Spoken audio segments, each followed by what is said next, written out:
குரானில் மரியம் என்ற ஒரு அத்தியாயம் உள்ளது. மேரி யார்? மேரி என்ன? முகம்மதின் மகள்? இல்லை, என் மகர் போன்றது. குரான் கூறுகிறது, யார் மிக அதிகமான நாடுகளை விட்டு வெளியேறினார்கள் என்று. நான் சொல்கிறேன், இந்த வழிபாடு மரியத்தை விட சிறந்ததாகாது. எங்கள் மக்தி போல இஸ்லாமியர்கள் பைபிளின் பாரம்பரிய புரட்டஸ்தாந்து பதிப்பிலும் மொத்தமாக ரோமானிய கத்தோலிக்க பதிப்பிலும் இப்படியான ஒன்றையும் கண்டுபிடிக்க முடியாது.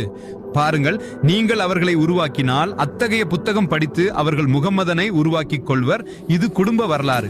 நீங்கள் மேலும் அதை காண முடியாது. நாம் நம்புகிறோம் அவரது சகோதரி ஃபாத்திமா பிறப்பிப்பார் என்று தீர்க்கதரிசர்கள் கூறுவர். ஆனால் இந்த புத்தகத்திலும் அவளது பெயர் கிடைக்கவில்லை. அவரது சொந்த பெயரும் முகம்மதின் மஹ்மத் பெயரும் மனைவி பெயரும் தந்தை பெயரும் எங்கும் இதுவரை குறிப்பிடப்படவில்லை. நீங்கள் அறிந்திருப்பீர்கள். நீங்கள் அறியவில்லை. அவர் எங்கே நின்றார்? அவர் இங்கில்லை. நீங்கள் அறிவீர்களா? அவர் தந்தை யார்? அவரது தோல்வி என்ன? எங்கே அவர் காப்பாற்றினார்? எங்கே தோல்வி அடைந்தார்? எதுவும் இல்லை. ஆம், இயேசு தனது உருவப்படத்தையும் அழகான சித்தரணையையும் வேறு இடத்தில் விவரிக்கிறார். குரானில் மொத்தமாய் முகமதின் பெயர் 2 இடத்தில் விவரமாக குறிப்பாக இடம்பெற்றுள்ளது.